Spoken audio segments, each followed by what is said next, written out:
Mayong buntag sa tanang na-enroll sa First Mass. So, atong gipaniguro, kining tanan atong gipamuhat, nagsubay ni sa kalagdaan sa atong pangagamhanan. Kay usa ni sa mga requirements, gihatag o gitugot o gipiyal sa atong gobyerno or makahimuta aning dry run sugod karong adlaw.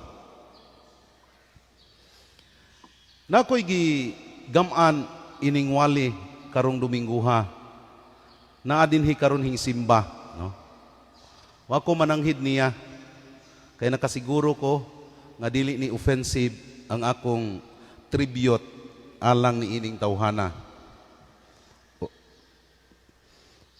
Ako lang hangyoon nga dili lang mutindog ug makasabot na siya'y akong gigaman aning waliha.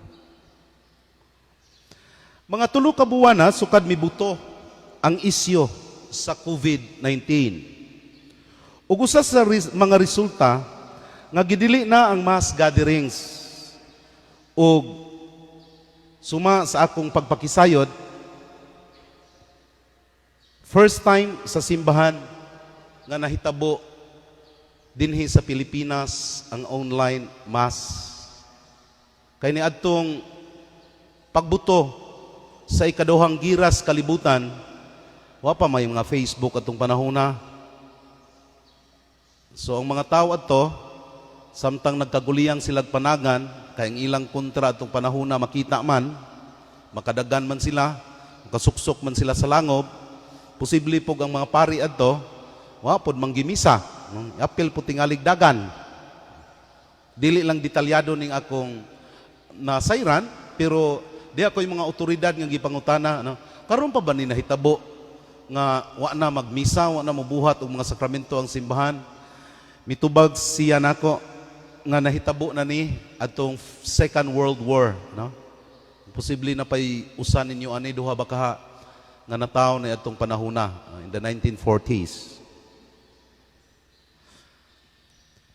Ang mga hinimbahon sukad ni atong Marso 18 kun iku masayop, the last mass, public mass, nalutas gyud sa pagsimba, nalutas sila sa pagkalawat. Unya dihay pipila ka mga lay ministers nga atong gihangyo tungod kay mihangyo si Father Jojo nga mahimo pa Father magpasud tag usa ka minister igmisa kay magkadipo-dipo si Daryl pay videographer, si Daryl pay mubasa, no?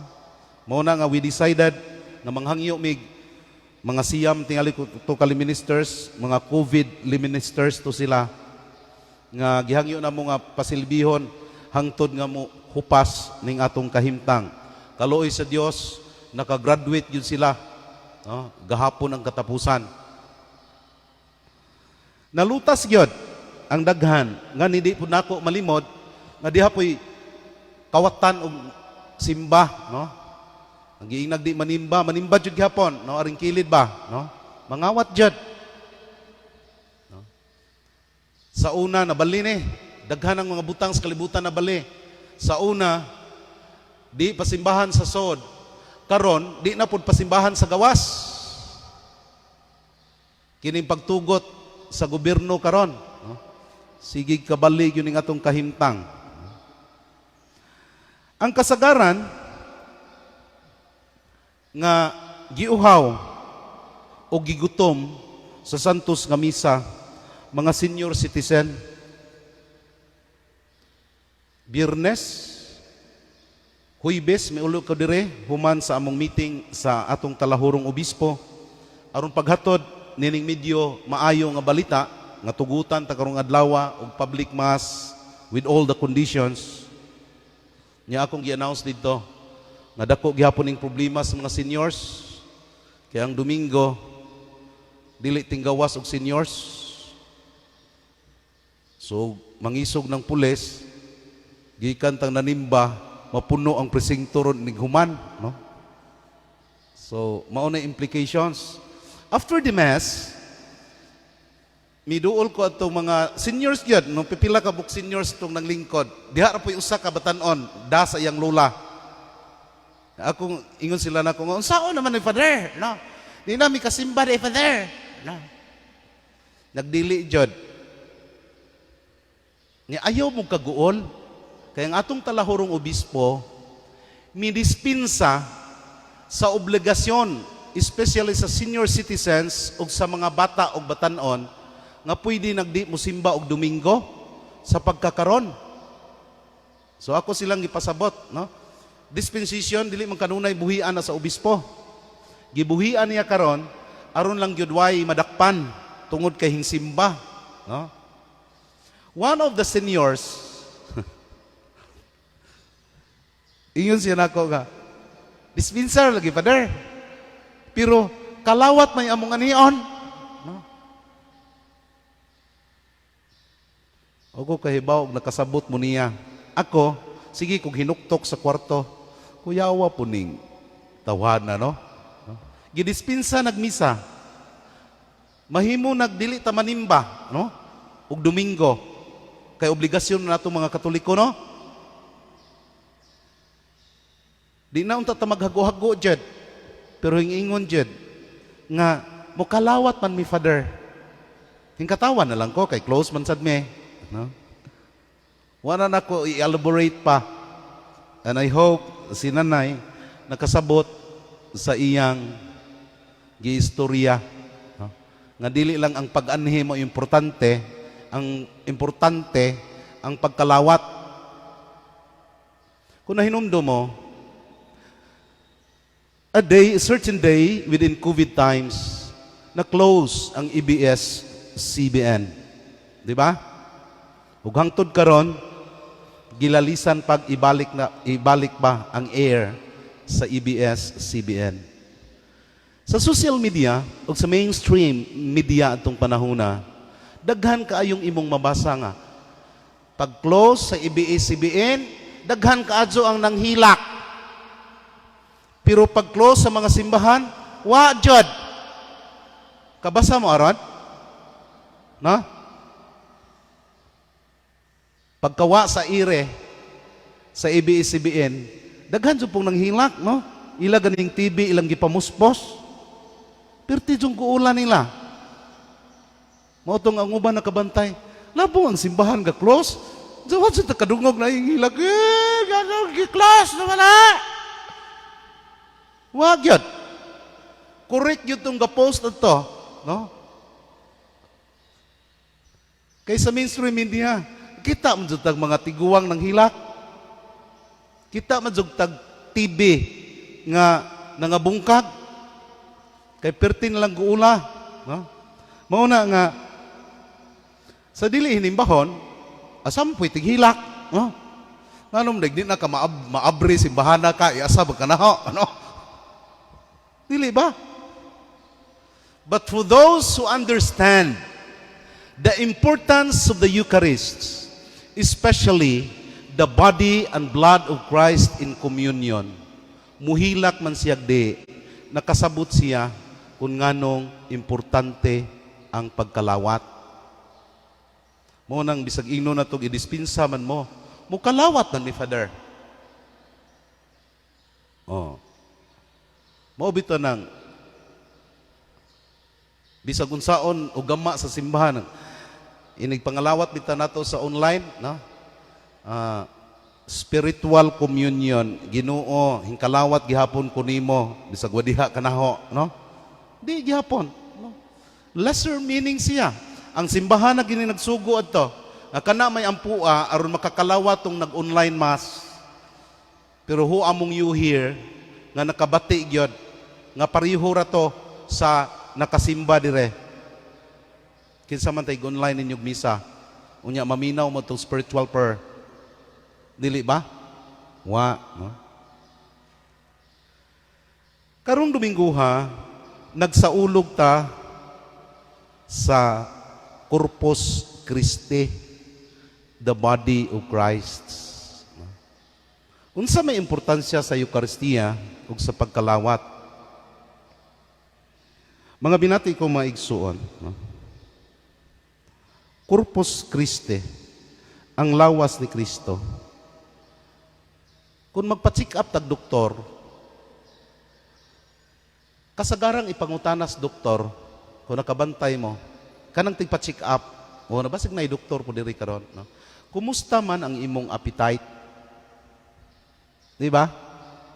Mangutana ang doktor, no? Kumusta man ang imong ganas kaon? No? Moingon ka nga, sus, si mana na jud ko di ganahan mo kaon, dok. Igingon nimo ana, ang pahak sa doktor naghunahuna na nga nanay diferensya na imong lawas. Mura ba gilantan ka? Kinsa ni jud gihilantan ani nga ganahang muhabhab? Nay gihilantan ani nga ganahang gyapong muhabhab, no? Wadya mo, ngano man, mawa ang imong appetite.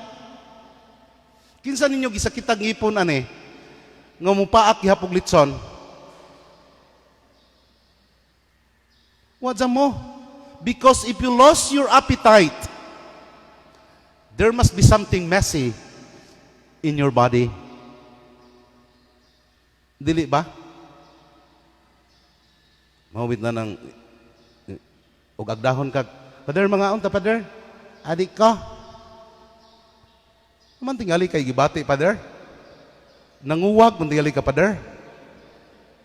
Dili ba? Kanang mga standby, mga istorya, anak. O di ka ganahang mukaon, ang implication, it is a symptom of something messy in the body. Maubito ng another question of the doctors, o bisag albularyo, no? Unsa may imong tigkaon, no? Diabetes ka, magsud-an man kog kamay. Mingon jud ang albularyo, hoy, adya kakaon na ng kamay, you know? Dili ba? Di ba mao man ay kasagarang isulti sa mga mananambal nato? Inigpadong tamo uli, wa man sila resita. Unsa may buhaton anang mga tigtambal sa daplin-daplin, mingon sila adyaw kan-aning litson, no? Di ba? Adyaw kainom og kok, no? Siguro nga dili ka mukaon og daghang tambok, no? Mao ni imong madungog. So there is a relationship between appetite and the food we intake. Dili ba?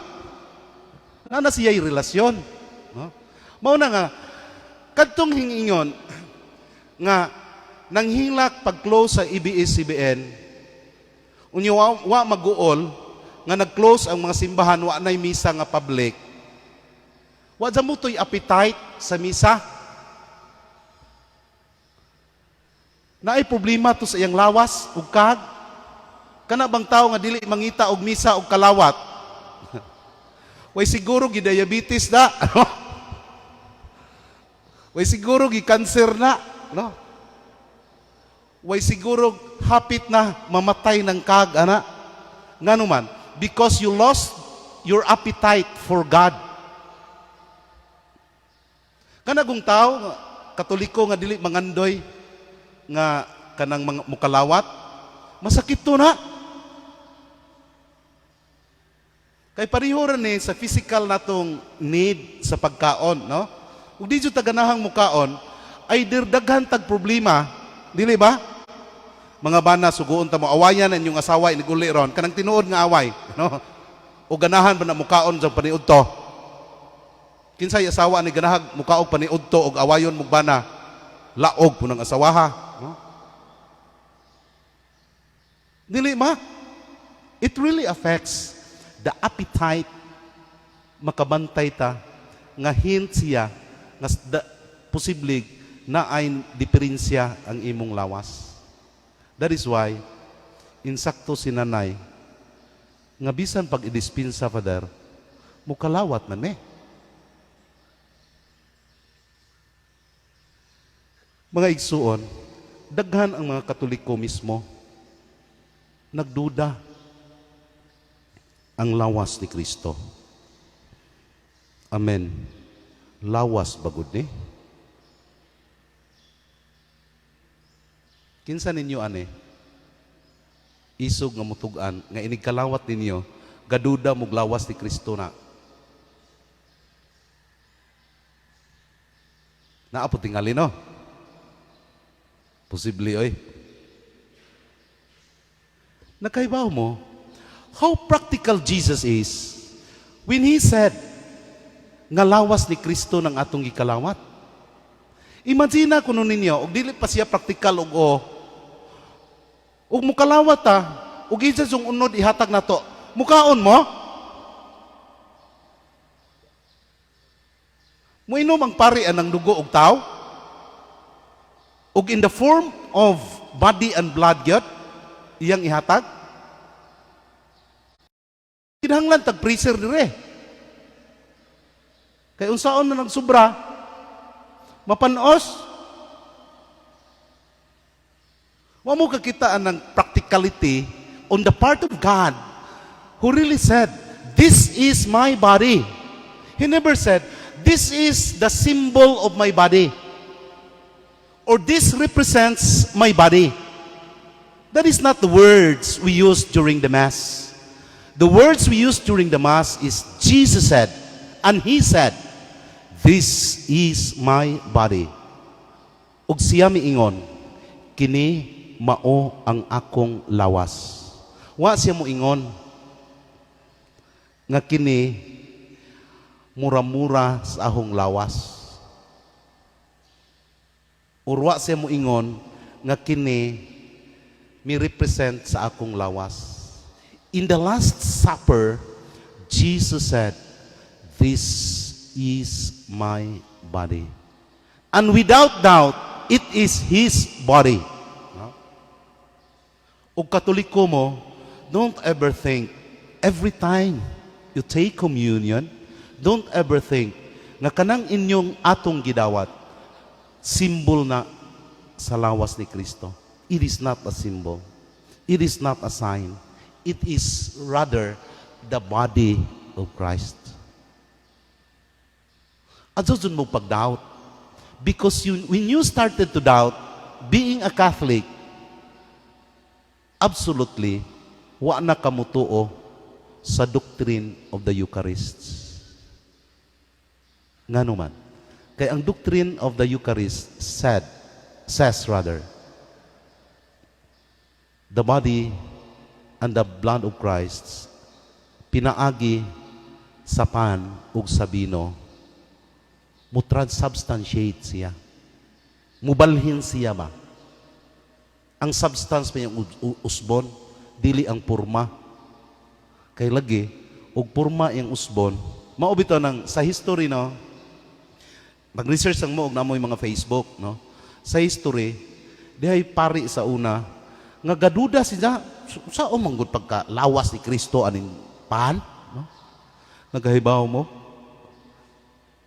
during consecration, ang pan nga iyang gikonsagrar, it really turns out into a real flesh.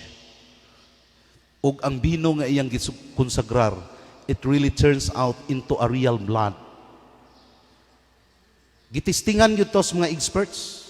Nakita yun nila nga ang dugo yun sa tao. Ug ang unod sa tao. Because the priest doubted nga during his consecration, labihay na jud puno, pan nga gamay, ginama sa bikyo, mahimong lawas ni Kristo. Pinalit sa asa na tong palita sa bikyo sa alturas, inofer ni Sir Juranio, mahimong lawas ni Kristo. Who among these young minds will automatically believe on that? But that is a doctrine. That is why, nanay, eksakto ka nanay, nga usa sa importante nga atong gianhi kon mosimba ta is to receive communion.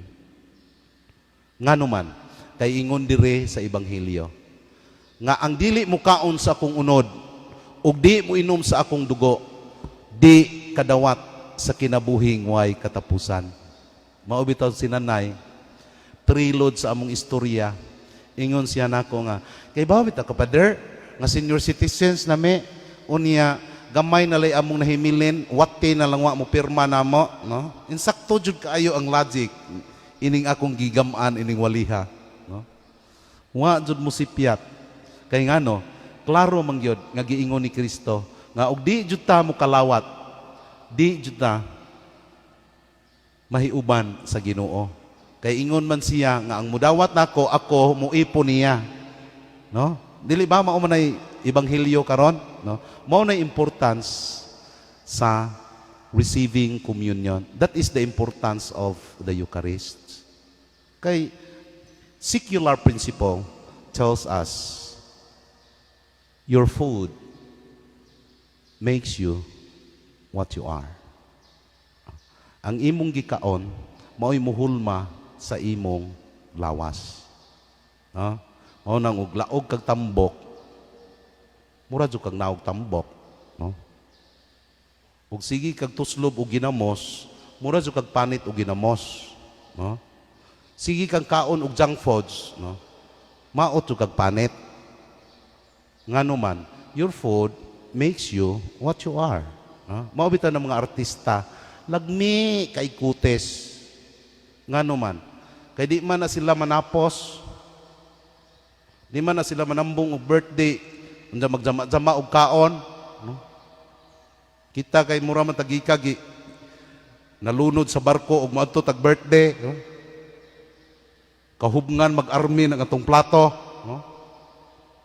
Mauna nga, let us remember, even in secular principle, our food makes us who we are.